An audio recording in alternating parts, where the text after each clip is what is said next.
This is Rugby Unity. I am David Pembroke, and joining me, Eddie Jones, is Brett Robinson. Dr. Brett Robinson, the chairman of World Rugby. Robbo, a year into the job. Take us through exactly what that year has been like for you, the highlights, the lowlights, the challenges. How has it been for you? Oh, look, Pemby, and thanks for having me, and great to be with you and Eddie. And it's a shame the Link can't be with us today. You're all great friends of mine. We've been through a lot in our lives over many years, so it's just, it's amazing to come together and have conversations as we are today together after all the things that we've done together over many years. So I just thought I'd recognise that. Look, Pemby, from my perspective, it's been a crackingly interesting and challenging year. It's a great privilege to be in the role of chair. As I said earlier when I was chatting to you guys before we got on air, the game was quite fractured when I came into office.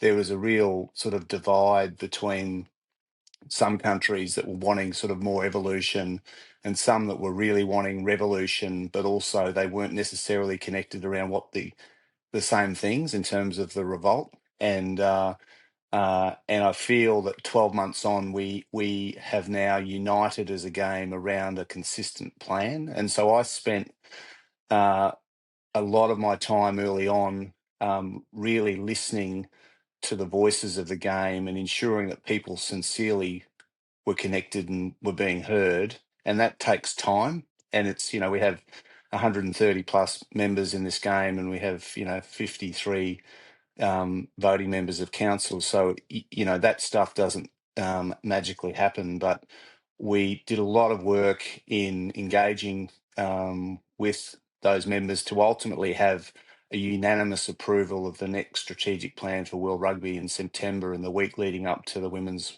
Rugby World Cup final. So that's important because, as we all know, having a coherent plan and people connected to that plan is fundamentally important. And we needed a plan that pushed us through for the next 5 to 7 years beyond the World Cups in Australia and into the US in a way that unified and connected everyone to that outcome, acknowledging that we have a lot to do before then. So the year, I guess the highlights for the year for me were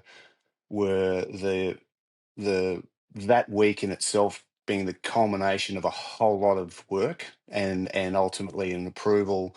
That week was the week of the Women's World Cup final, which was a momentous moment for the game. For those of us that were able to be there, that tournament was incredible. 450,000 spectators. 50% of the spectators that came to the game, it was the first time to a women's game. 30% of the spectators, it was the first time they've ever been to a rugby game. So in terms of the growth of the women's sport, but also the growth of the market that we're seeking and the fans that we're seeking, it was a huge success. And record viewerships across Europe and across France. It's really set things up for 29, puts us under a lot of pressure into Australia because it was such an amazing tournament. But again, you get the president of Prime Minister of Canada sitting there watching the women at Twickenham, again, in a market that is a critical market for us over the next 5 to 10 years in North America. And it just it sort of changes the dynamic. So I think that was really special. I mean, the recut sevens program that we've done now, the format's now tighter, leaner, with the best versus the best. I've just come from Dubai to watch the first round of that. They've since been to Cape Town, but that's going really well. So we have the top 8 and top 8 men and women's teams playing over 2 days. So it's far more competitive, much better for the players, the fans, the broadcaster. So that's been good. We signed a £125 million 10-year deal with Emirates while I was in Dubai, the biggest ever sponsorship in the game, to support Rugby World Cups and sevens and referees. So that was really special. And look, the other thing that I think people have perhaps overlooked is the finalisation of the Nations Championship and the Nations Cup, that 24-team competition that's a really critical step in creating meaningful competition between World Cups for two of the cycles. And look, the great thing that I've just finished up last week was the finalisation of the draw, where we now have the 24 teams known for the World Cup for the first time ever, where we've actually known the teams and drawn them out. And those teams will play in next year's Nations Cup and Nations Championship. And we will, in the new year, be allocating stadia, and tickets will go on sale in February. So that's really special in terms of rounding out the year. So what I want to do through this conversation, and thank you for making yourself available for an extended conversation, because there's just so much to unpack in what is, as you say, a very large, complex, challenging role that you have. But if we might start, because the mission of Rugby Unity is to help secure the future prosperity of rugby union around the world, and we look at two things. We look at on the field and we look at off the field. So if we can go to on the field, because that really is where our audience is, very engaged about wanting to see the game played at its very best, because I think there's an enthusiasm about our potential for the way that the game can be played. But there are, there's some grit in the gears at the moment in terms of the way that we can come to enjoy the contest. But before we get into our views, where do you sit and where does World Rugby sit in terms of its views on how you feel the game is being played? And I'm specifically talking about, let's say that the men's game at the international level at the moment. Well, look, I think the first thing to say is, what's World Rugby's purpose? I mean, one of the things that we spent a lot of time through the strategic planning process was being really clear about what it is we do and what we don't do, and making that clear between ourselves and our members. And the sort of three elements of that for me are, we are very good at delivering iconic events. So World Rugby's core competency, I feel, is running Rugby World Cups and delivering them really, really well. And on top of that, we do, the Sevens tournament, the Seven Series, we run the under-20s. But that's sort of our core competency. And that competency delivers the fuel, which is the financial engine for the game. So out of the French World Cup, £470 million surplus, most of that, 300 of that goes back to the members, and the rest gets selectively invested. And that's the next step, is we have to, as an organisation, make really select choices about where we invest that money. And that's, predominantly been around the women's game, the Sevens product, and also how we might create a safer and healthier game. And that includes the product itself. And then finally, we have a role to support and lead our membership. And look, for major unions that are well-resourced, that's not our role, but certainly there are a lot of member unions outside of the top 12 to 24 that rely heavily on support to grow their game. And I guess to follow through on your point, we play a huge role in working with our members to create a better product. And when we say grit in our gears, look, over the last 150 years, it's been more than grit. It's been clunky, and there's been need a lot of oil to focus on the right things. And after the 23 World Cup, we did a lot of work listening to our fans, and there was some research that was presented up through the game about the things that were really frustrating our fans. And those primarily were too much senseless kicking, laws and management of the game that wasn't promoting teams to attack. And then finally, there was just too much dead time. And so since 23, we have made some progress on some of those things, and in some we haven't. There've been changes to shot clocks, pushing, trying to remove dumb and senseless actions like not straight into a line out if no contest.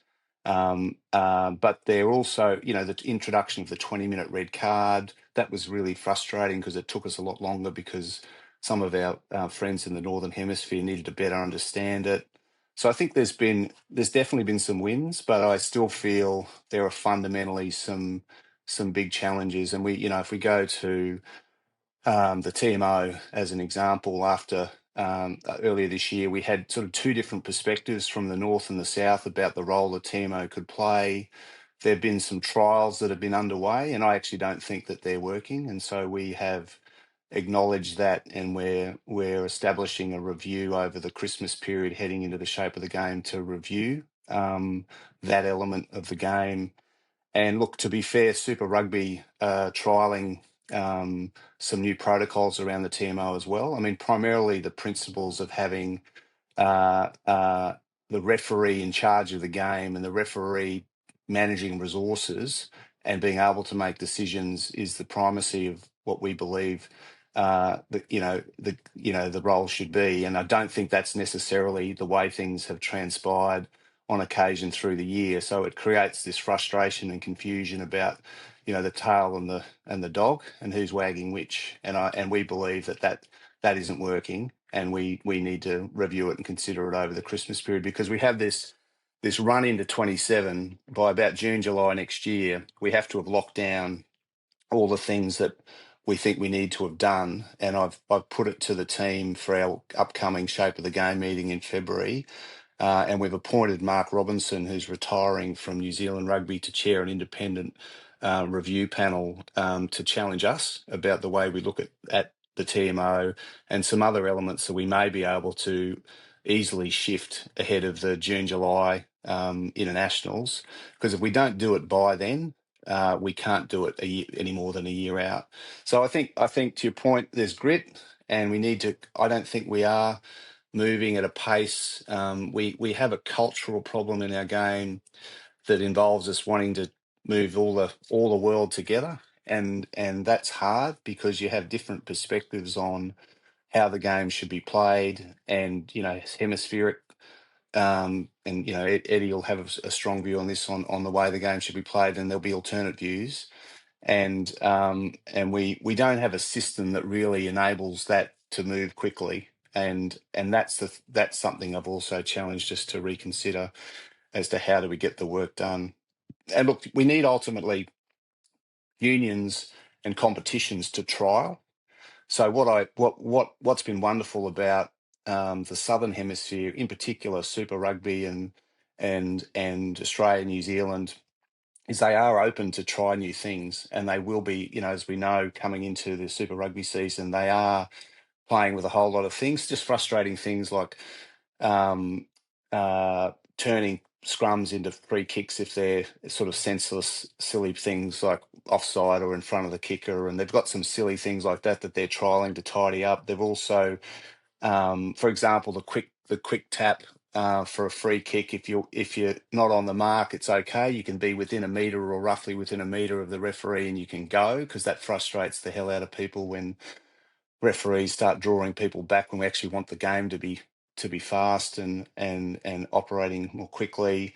There's a trial that they're looking at around the 50-22 where it now doesn't matter if you are kicking the ball from inside your half if the ball's passed from one side into the other side. So again, to open up that vehicle of pushing players back on the wings to create more space for attack. So there are things like that are being trialled. But again, we rely on the unions and the competitions to trial these things, and then we embrace them and drive them into law trial. And I probably think that there isn't enough of that happening around the world, where different competitions are experimenting and innovating, because it's from there that we really get the changes in our game. And look, the Southern Hemisphere, if you go back to the 50s, of last century, were the ones that were always trying to agitate because of the pressure of rugby league and AFL and the competitive sports market that is Australia. Eddie Jones, the floor is yours. So Robbo, good to catch up, and congratulations, mate. Thanks, Beaver. Chairman of World Rugby, so it's a great achievement. Just all the things you said make 100% sense. I just think we've got to have a collective view of where we want the game to be, and to me, that's never spelled out clearly enough. Yeah, if you look at the game at the moment, and again, this is opinion, mate, and there's some evidence for it, the game's tracking in the wrong direction. Our ball in play is reasonably static, which it has been for years, and probably, it looks like 35 minutes is about the right time. It can be a bit more, and certainly the intensity of the play in those 35 minutes is massively high at the moment. Like everything's a contest. But what we're not tracking well is ball out of play, and certainly Agree. I went as a spectator last weekend the games in Japan, and I'm sitting there. Most of the time I'm watching not most of the time, but a lot of the time I'm watching the referee run to the screen and querying a decision he's made, or someone's queried the decision. So there's little things we can tidy up really quickly if we've got a real strong vision of where we want the game to be, which has to be about that contest, that balance between contest and continuity. Because at the moment we're favouring a contest game massively, and we've got to recognise that. So how do we pull the game back to getting some more continuity in it? That'll be smaller ball out of play. So then how do we fix the small ball out of play? Well, that's pretty easy to fix, I reckon. Pretty easy to fix.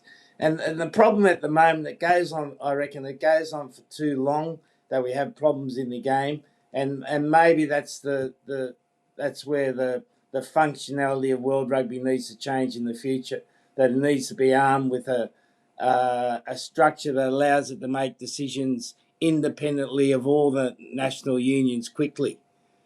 Having some sort Yeah, of it's a good point. commission, where you can have, your Mark Robinsons, your Ewen McKenzies, your whoever it is in France, 3 or 4 people at the top level that everyone agrees are entitled to make decisions about the welfare of the game. Yeah, look, I think you've nailed it. I mean, Eddie, your point's well made. I mean, we have had real improvement in ball in play. So since 23, the shot clocks itself, the kicking shots, they do definitely put more time back into the game.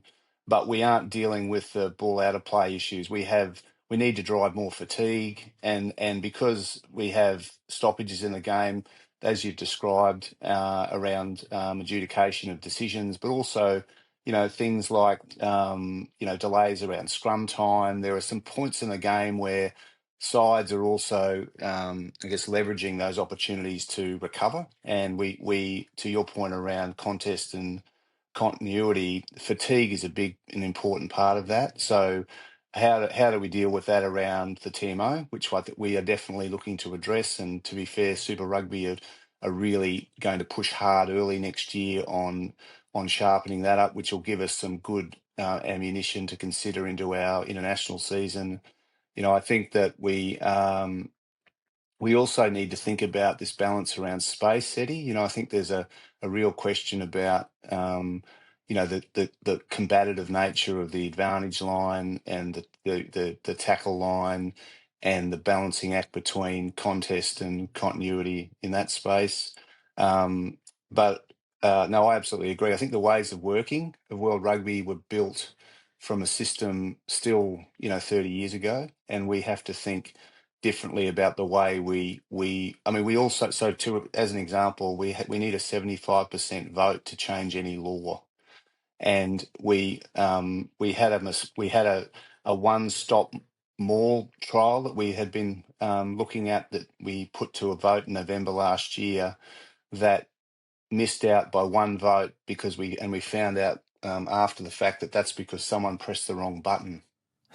So we have systems that are just not working to enable the pace that we need to react to as a game. And a part of the review process from World Rugby is to reconsider that as well. But that being said, what can we do and we need to do before June, July next year to make sure that our Rugby World Cup in Australia, we don't look back and say, my God, we missed an opportunity there, and how stupid do we look as a sport? So I have put a lot of pressure on us as a game, both World Rugby and also to the members, to make sure that that happens. I mean, it's really interesting, Eddie.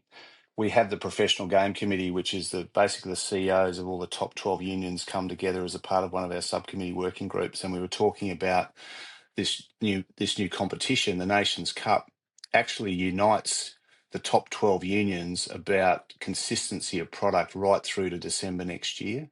So there is an opportunity for all of those unions to agree on what does the product best look like for the competitions that ultimately they own and they're playing in, and now including Japan, Eddie, and Fiji. And ultimately, there's a connection now for the first time ever, because we had the disparate competitions of Six Nations and Rugby Championship, and then we just had the inbounds and outbounds. Suddenly, all those things are connected and matter for a final in December. So there is, I believe, a huge opportunity now for us to drive some consistent thinking about quality product, because that's going to not only benefit those unions on the field, but also commercially outside of Rugby World Cups, etc. So I think that is a huge opportunity, and you as Japan are a seat at the table there through Kenny, and we are really, really keen for that group now to embrace what change is required, particularly by June, July next year, so that we set ourselves up to be as successful as we can in the Nations Cup, but also in the World Cup the following year. Yep. So, Eddie Jones, what could Brett Robinson do or lead, or indeed Mark Robinson, as part of this independent review panel by June of next year, that would give us our best chance to be as appealing as we can be by the World Cup in 2027? What are the 3 or 4 things that could happen that would give us our best chance to be most appealing? So I think there's a couple of things. Firstly, do we want a 15-on-15 game? That's the first thing we've got to decide. And if we do, then we've got to work out a way to make sure we've got 15 players on the field for each side. Because at the moment, I think it is becoming almost laughable, the numbers we have on the field at times. And we get it wrong all the time. Like, we've got a referee, we've got a TMO. In the PNC final, we played against a team that had one too many on the field for 6 minutes. So we're getting these things wrong. That's a personal gripe for mine. So take that out of the equation. But mate, they still hurt the Can't loss. you count, mate? They still hurt, mate. But I think we've got to have a decision about that. And if we want 15-on-15, then how do we deal with play that's not appropriate to the game? I think that's one thing. And if we decide we don't want 15-on-15, then let's continue down the track. But let's have a discussion on it. Second thing I think is, Robbo alluded to it, the referee's got to be the sole judge of the game. And where can the TMO help? Well, there's got to be a couple of key areas. I think goal line decisions, when a try is scored, how many phases can you go back, have a cut-off there, and then have we missed any red card incidences on the field? And if then every other decision is the job of the referee to do, and we all support that. Every country supports that. We acknowledge that things might be wrong in the game, but we support the referee to do that. Because the other thing I reckon, Robbo, align with this, and I'm raving on a bit here, and I apologise, but I reckon the psychology of the referee's been really affected. Like, I see referees now, they come to pre-match meetings, and they are petrified of the game. And I mean this in all the nicest way, mate. And I think because they get so harshly judged now, if you think about it, they get something wrong, now they get absolutely pillared in the social media, and there's World Rugby, because of the way it operates. I'm not blaming World Rugby here, but because of the way it's operate, there's very little support for a referee post the game. And you see in other domestic competitions where it's easier, I understand that. If a referee makes a mistake or something happens, the federation or the association comes out and supports that referee. Whereas in rugby, we don't have that. So that'd be the second point I'd make.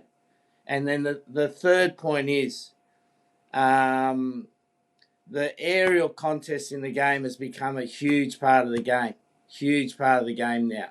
Is that what we wanted in the game? And if we did, let's continue down that track. If we didn't, then we've got to find a way of taking that out of the game. They'd be the 3 points. So, Pemby, can I respond?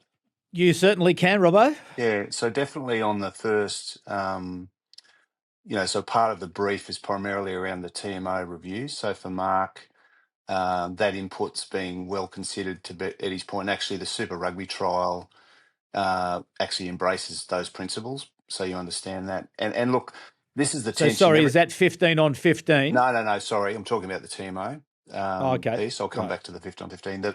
The challenge is precision.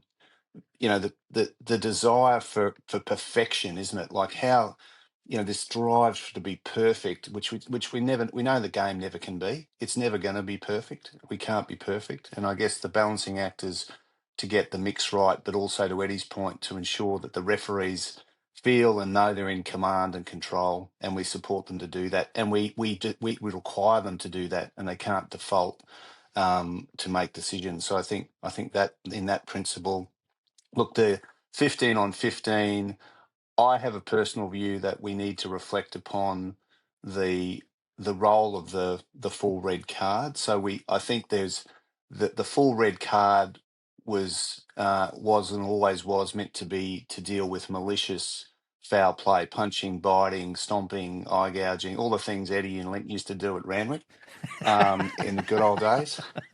And Checker, Michael Checker, I'll never forget it.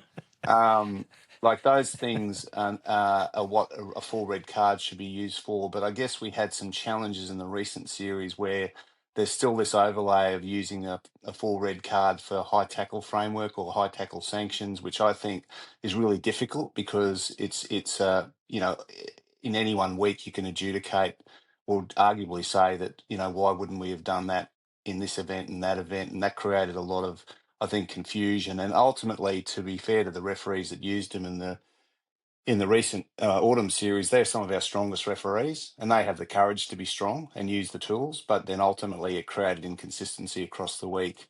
So I think that's something for us to tidy up.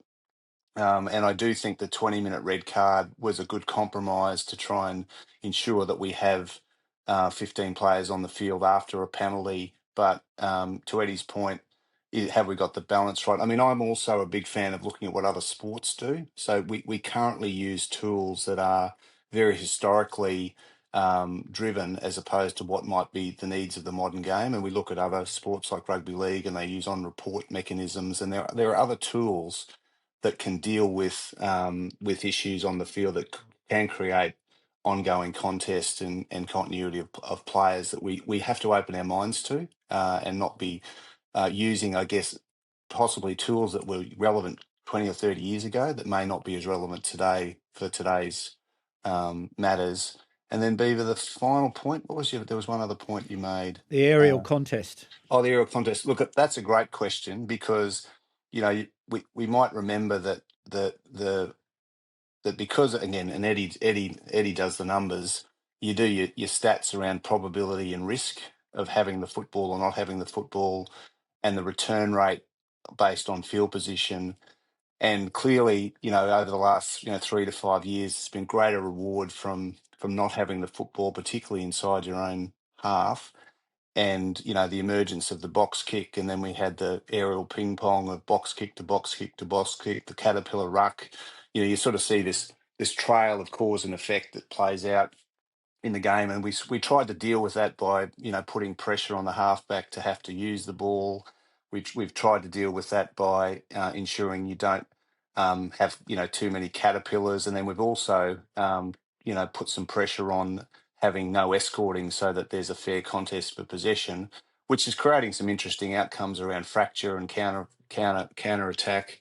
But let's go back to the core issue: is, well, why are people not wanting to have the football, and what's the logic as to what the root cause is? And this is to Eddie's point: is that balancing act right? Are we not giving teams the confidence to hang on to the football inside their own half?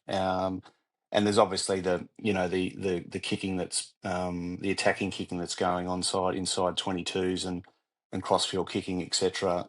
Because again, teams aren't feeling as confident to have possession. And I guess the other point that's a bit frustrating for me also as a spectacle is the rope-a-dope we get within 5 metres of the try line, or 15 minutes of the try line, where we know it's just a grind of physical athlete on physical athlete. So there's But again, the point that Eddie's making is let's go right back to the root cause about what game do we want, and are the consequences of sort of smaller decisions, tactical decisions, really delivering what we want?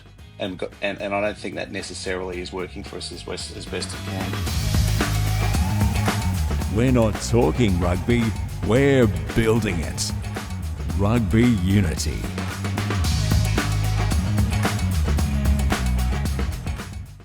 So if Your I could response, just Eddie Jones?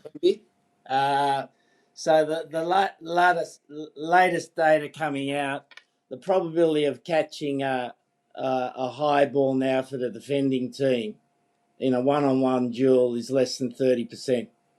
So basically, at the moment, the aerial contest is encouraging teams to kick high because you've got a higher percentage of winning the ball back. So you can get up the field quickly now by kicking, and we've seen that, in the November series where South Africa absolutely dominated that area. I think they're 50% better than any other team in the world, which is them maximising the way the game's being played now.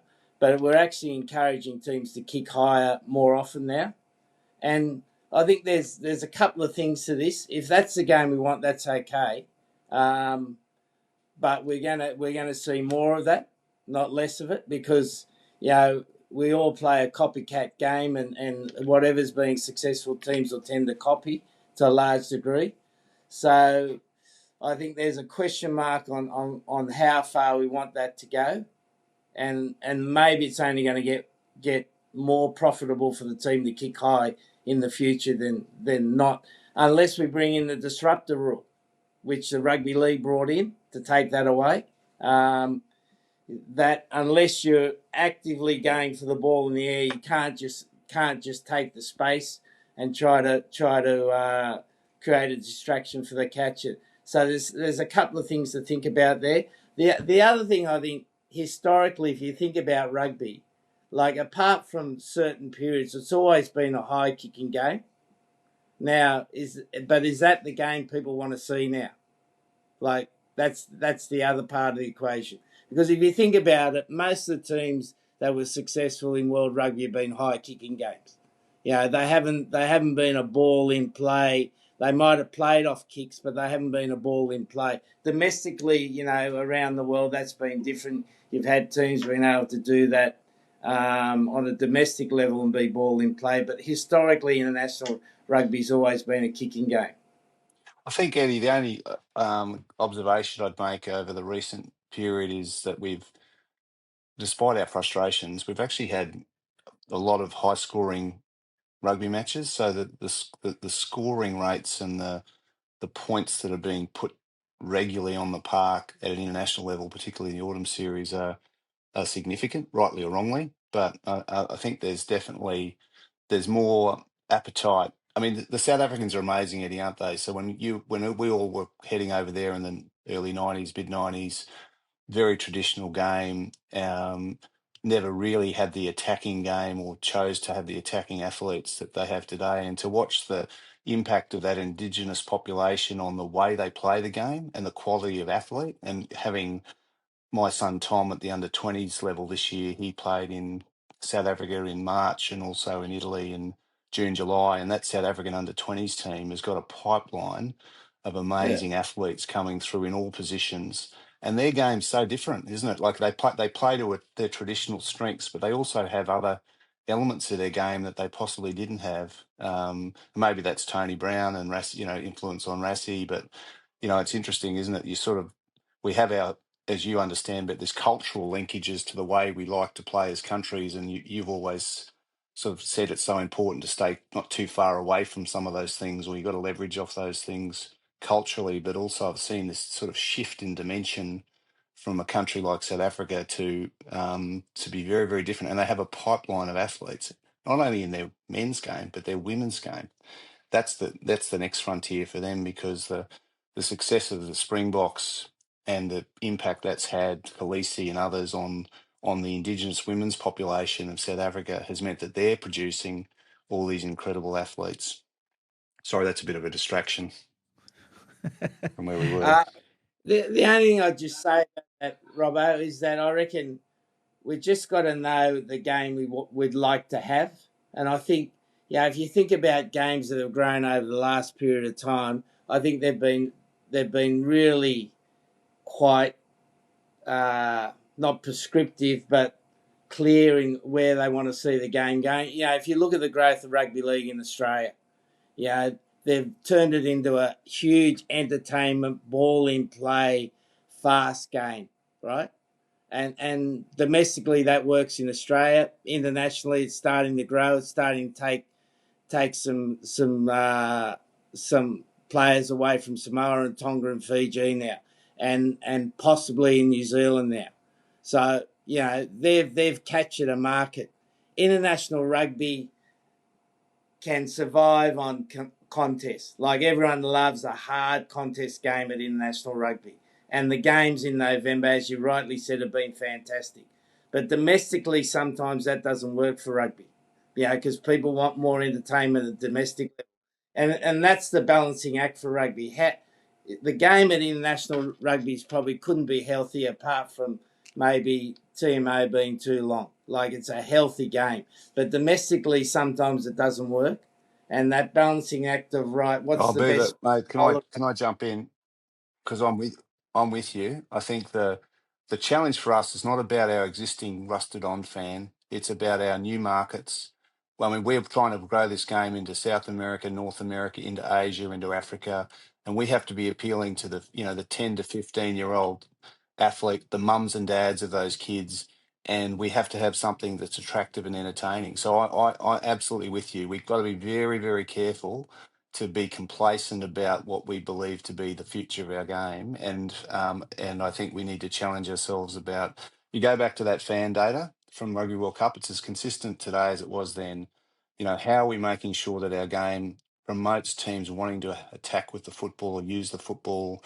How do we remove senseless kicking, to your point, and how do we make sure that the ball is in play and there's less dead time between spaces? And those things haven't. We've shifted on the dial on a few of those, but no way have we shifted on those to the degree we need to. And that creates pressure when we're trying to expand and grow the game. And that's where sevens is such a wonderful product, having just come from Dubai, to see the way that, globally that sport is far easier to play. For the women who are new to our sport and are coming in at an older age, at 15 to 17, it's far easier for them to pick up, particularly those that have a touch background. And, it's interesting, Eddie, to watch the differences, the way that a New Zealand and an Australian and a Japanese sevens team play, women. I mean, the Japanese women, who are doing incredibly well, they are regularly now in the top 3 to 5 in that tournament, play an incredibly precise, efficient game. And that's a strength for them because of the skills and the attributes of the player base, compared to a New Zealand who are very physically dominant, muscle at the breakdown, and incredibly athletic. So I think it's sort of interesting the way that, again, how do we look at 15's product? How do we challenge ourselves around that to grow and build out new markets and new fans and new teams, and then the sevens product to support alongside it. But I'm with you. We can't sit still. We can't sit still as a game. So I do want to come back to just exactly this independent review panel and what that shape might look like, and what are the things that it will be looking at as it heads to this shape of the game conference. But another issue that's come up, Robbo, is around safety. Clearly it's a priority for everybody involved in the game, but have we drifted too far to the point of trying to starch out all of the risk of the game in trying to make the game as safe as we possibly can be? So where there's incidental head contact, there's no intent, it's just an accident. You've got big players running around against each other, against smaller players who can shift direction quickly. And we've seen it on a number of occasions, and it leads to yellow card, or in some cases a red card. What is World Rugby's view around this balance, around understanding that rugby is a contact sport and there are risks, And no matter what anyone does, there's always going to be a risk about playing the game. And we have to accept that there are some of those incidental risks in playing the game, and that we're never going to be a sport there's not going to be accidents on the field. Yeah, look, again, another great challenge about safety and spectacle. It's an ongoing tension.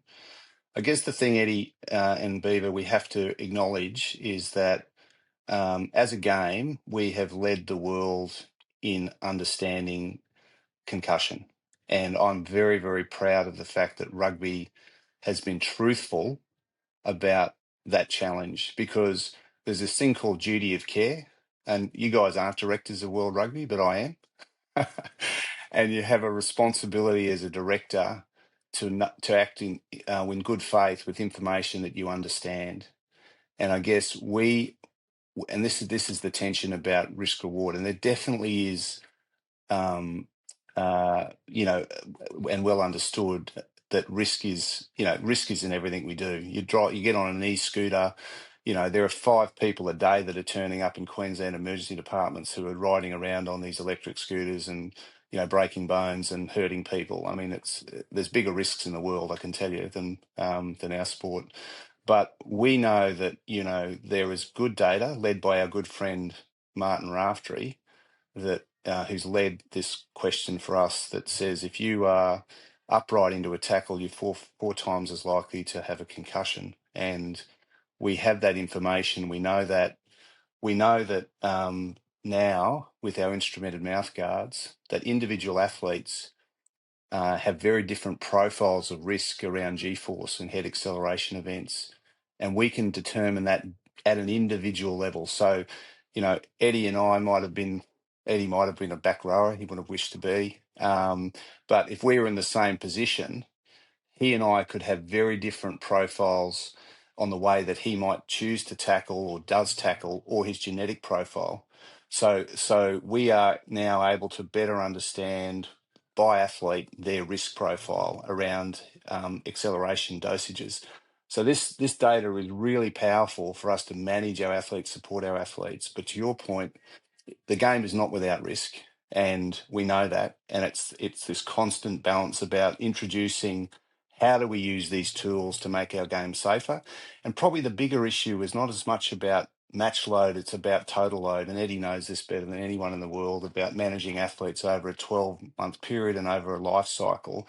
It's the incremental dosages of load that both physical, mental, and obviously at a head acceleration perspective that you have to understand, and that not everyone's equal in how you deal with that. And I think that we've introducing and good coaches and high performance environments are really monitoring all elements of load to best understand how they maximise the lifetime of an athlete. And I think it's with all of that information that we should be considering how do we ensure that we have our best players playing all the rugby that they should play, particularly at the international level, but do it safely. And what are all the tools that we use? So you've got, we have pitch side assessment tools, we have mouth guards, we have the load assessment tools that the coaches use to monitor all of that. And again, I don't think we've got to be careful about going too far, but there was a horrible incident that occurred in a rugby league game here in Australia a few months ago that you just don't want that ever to happen again, either for that sport or for our sport. And that will only be avoided if we make sure we monitor and manage risk. Right, Eddie, your thoughts, please, on this notion of safety, and again, how it's dealt with in terms of these incidents. Robert, you're very, very, very sharp, mate. Okay, well, I think. Well, mate, I'm very passionate on this, Beaver, because I'm a researcher. And you're 100% right, mate. You're 100% right, and I think we've made the game safe. I really do, and I think that's a real credit to World Rugby. The position it was in, as you know, a period of time before, and now I think if you look at the game now. Just think about the November series. How many violent acts we saw? Possibly zero. there might have been one or two reckless. Mm. And I think that goes back to the definition of red card. So that's a slightly different topic, but I know. But I think we've got violent out of. We've got accidental head contact, which I think we've got to be, as you said, got to be very diligent in making sure we try to minimise that. So we've got to create better habits for the players. The only thing I'd say on that, and I think we generally have got better habits for the players, is that when a tackler is in a position he's got no chance to adjust, particularly when he's 6'9" or 6'8", and someone gets chop tackled in front of him, and biomechanically it's almost possible he can be in a low position, but can he get lower after that? It's almost biomechanics are to you, it's almost impossible. I don't think that team or that player should be penalised for that. Like that would be the only thing I'd say to that. Yeah. And I'm not contradicting anything you're saying, but I think we've just got to use a bit of common sense in that. And I don't think we did in November in a large degree. I saw 3 cases where it wasn't. And they had particular ramifications for the games, right? The second part of it, I reckon, the second part is probably you're going to have to stay in the chair for 30 years to get this done. So I don't know whether you can do that or not. You have to have all your political will about you must do that. Is for the players, the biggest thing for player welfare for me is the players have a period where at the end of the season they have proper rest, and then they have a proper pre-season to get their body strong, equipped to play the game. And at the moment, as we know around the world, that's compromised everywhere. That's generally compromised for most countries because we've almost got a 12-month season. And we all know the reason for that. We can't agree on a world rugby calendar. And, as I said, to get that change, that's impossible. But for me, that's the biggest thing for player welfare, rest and proper pre-season. Yeah, we came through a period, Robbo, you knew Brumbies in those early times, we were able to do that. And players were properly prepared for the season. Now that's a luxury most teams don't have.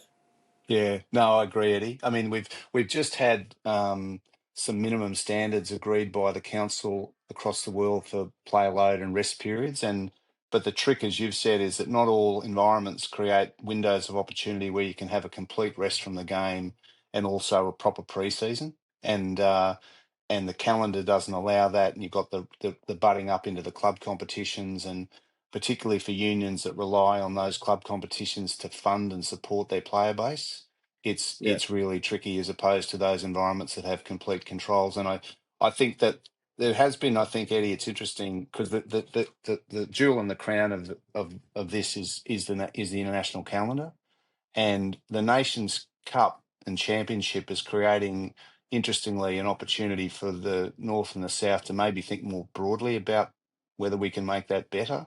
So it's still early days, but I think the fact that now we have a unified global competition provides an opportunity to think about, could we get a unified global calendar to help deal with what you've exactly explained and also create a better competition. So yeah, that's work in progress, but that's sort of on the horizon now. We've got Nations Cup and Nations Championship over the line to say, okay, well, how do we work together on a proper 24-team global calendar that makes sense? Because we're needing to reset our funding models, Viva, around the new competition. So, you PNC with the Nations Cup, the PNC shift as we move away from that, and Japan and Fiji, are able to play holistically more in this north-south competition. What's that mean for Tonga, Samoa, the islands? What's it mean for South America? How do we support that growth into competition across the Americas?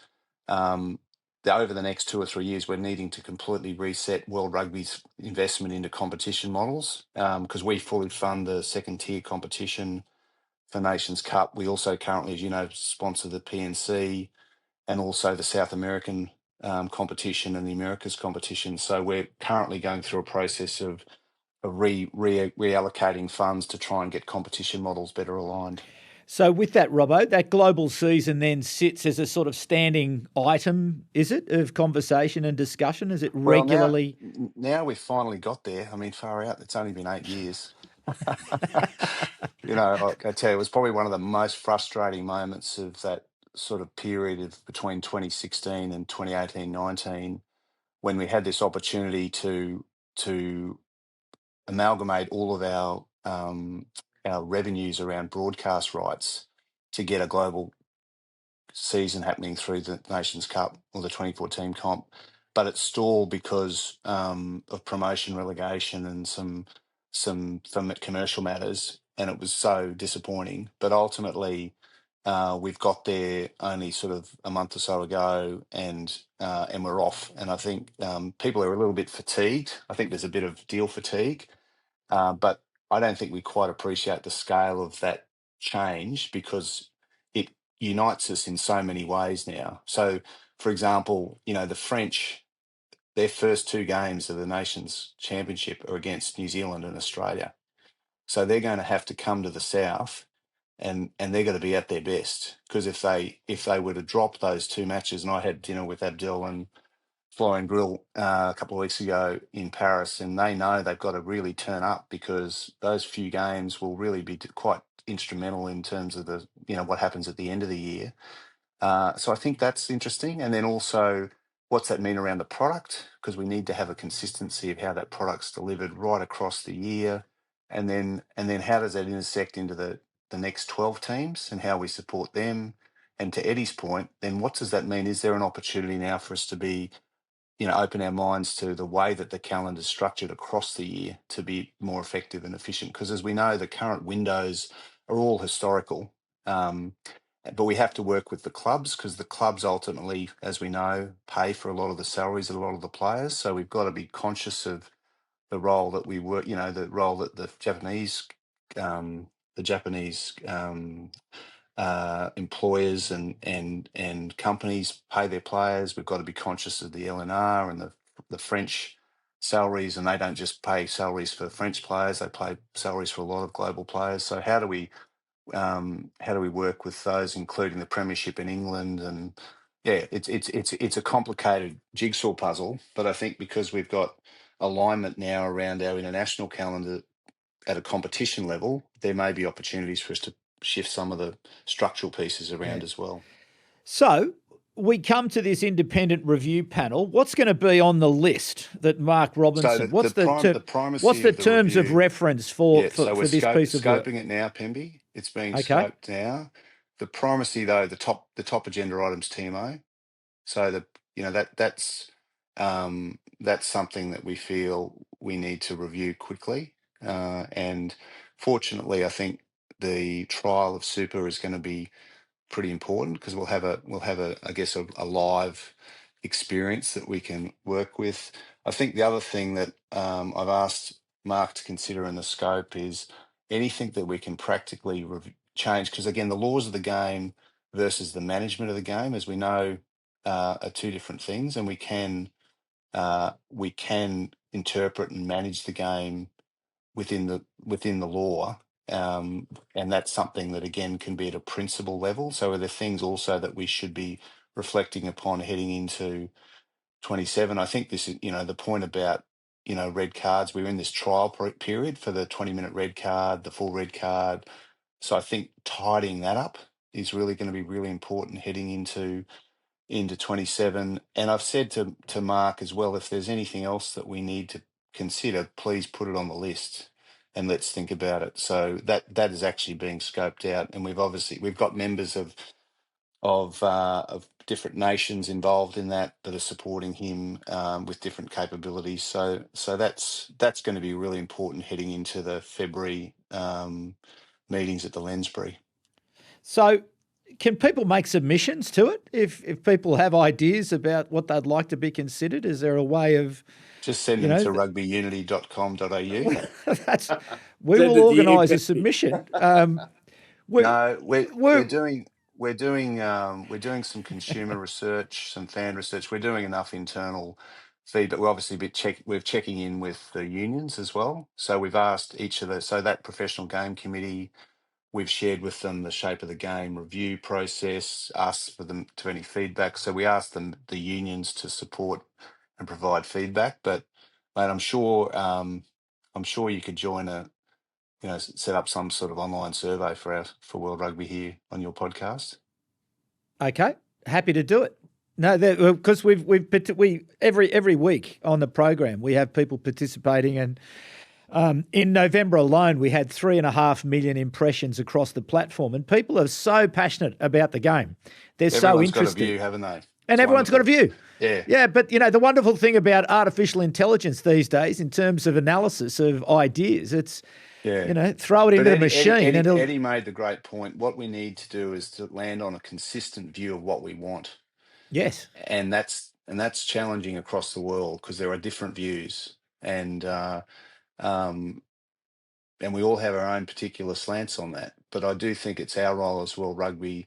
We went through a process of putting a draft conversation together at the shape of the game this year about the tension between contest, all shapes and sizes, spectacle and safety, but also acknowledging, that the fans want to see those three things I described as being dealt with. They want to see teams promoted, being supported to want to have the football. So what are we? Is everything we're doing making, to Eddie's point, the probabilities of kicking are far greater than hanging on to the football. So how do we reconsider that? How do we take, as Eddie said, how do we make sure that we're not only dealing with ball in play, but we're dealing with ball out of play that frustrates the hell out of fans, and and finally, how do we remove that sort of kicking duel or kicking that's become senseless in the minds of fans? And I mean, don't get me wrong, there are amazing moments, aren't there, of incredible kicking efforts and skill that fans love. Some of the crossfield kicking inside 22s and the aerial skills of athletes. But to Eddie's point, this percentage win or loss on a box kick. And look, don't get me wrong, if you don't have high aerial skill capability, both offensively and defensively, you're in a lot of trouble in World Rugby. And we see the nations that aren't competent at that to the same degree as others, they just can't win test matches in the tight moments. It's quite amazing, isn't it? When we saw that on the autumn series, that sides that had any risk around that piece of the game were just not going to win test matches. So Mark Robbo does his work with his review panel. They come up with something. It goes, what is the shape of the game? Who attends the shape of the game? So so unions can send either a coach or a high performance leader to that game, to that conference. So we have, people choose to send either their coaches. So Felipe Contaponi will come. I don't know if Eddie's going to come along. We have Joe Smith. We have all Gaultier. They or they send their high performance director along, depending on the nation. So that's the group of people that come together. And they then take a series of recommendations that then go forward to the World Rugby Council in the middle of the year. Is that right? What we're trying to do is do a fair bit of pre-work before then. So come in well prepared ahead of that meeting, so that we can again, to Eddie's point, focus on the game we want to have, and make sure we deal with any issues that we can deal with quite quickly. So the TMO is something we can deal with quite quickly.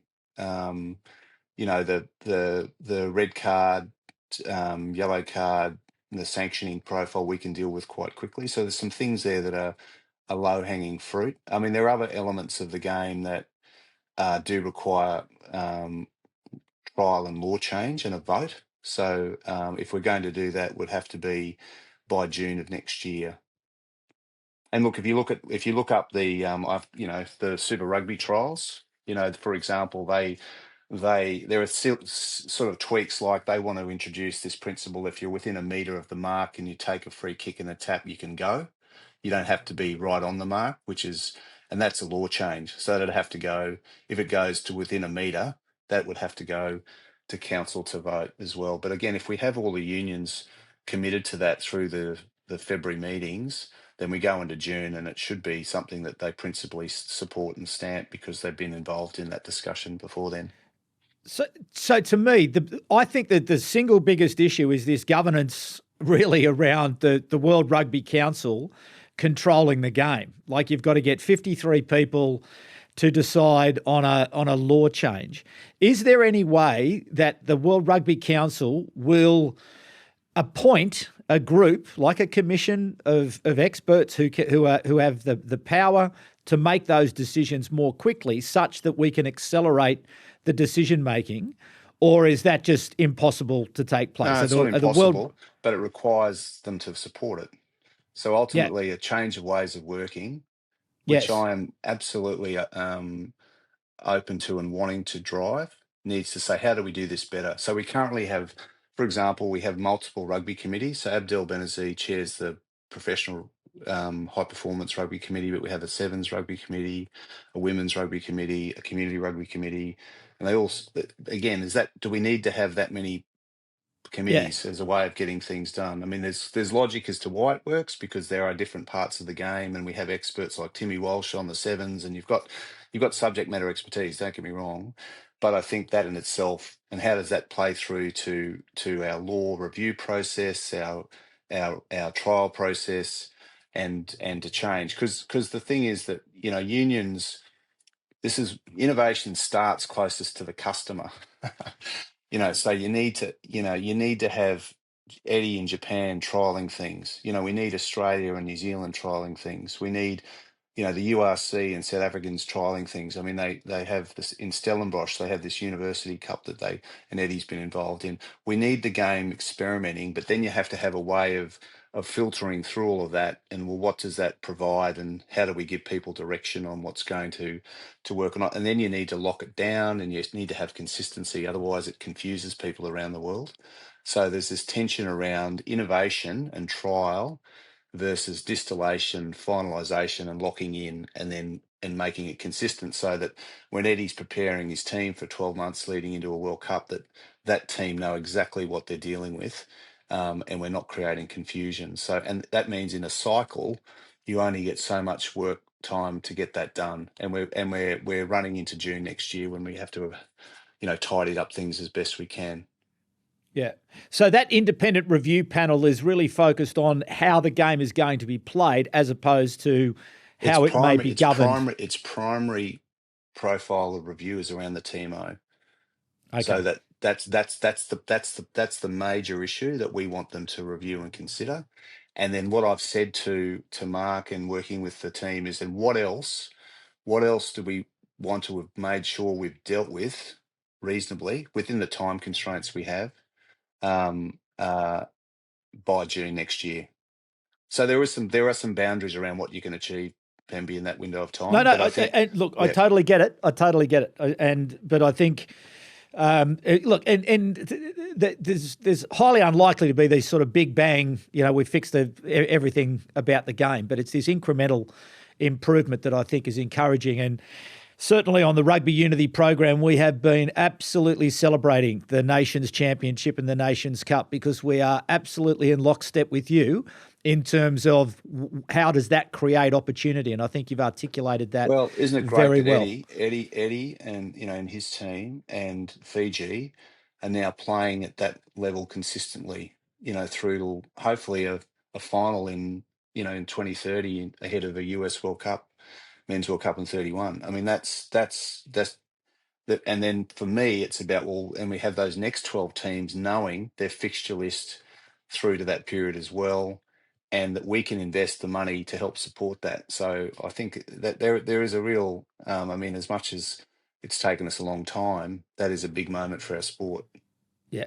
Totally agree. Eddie Jones, before we sort of move off the on-field stuff, because I've still got a very, very long list of things to talk about, and Brett's been very generous in giving us plenty of time today. And I'm watching the clock, Robbo, so I know how much time you've got left. So, Eddie, just to sort of wrap it up, your thoughts there as we perhaps give some friendly advice to Mark Robinson as he takes on the independent review panel work. Perhaps What's your thoughts there in terms of this independent review panel with this sort of primary focus on the TMO? But what else might we like to see from Robbo? Well done, Robbo, on the Nations Cup. Agree with that. Second, TMO, how can we maintain the ball in play time? How can we minimise the ball out of play time? That's the primary thing. Give the game back to the referee. Have strict protocols about what they do in Super Rugby. It'll work. If everyone backs it, it'll work because it works in other sports. And then thirdly, let's keep 15 on 15 on the field. Let's have a 15 on 15 game, right? And good stuff, Robbo. I'm going to have to go now because I've got work to do. Unlike you, Robbo. You take it easy now. No, that's very good. All right, mate. Well, thanks for that. I'll speak to you later. I have, mate. I've got a day job. Don't you worry. Don't you worry, guys. Good to chat to you, All right, Robbo. thanks, Beaver. See you later. See you guys.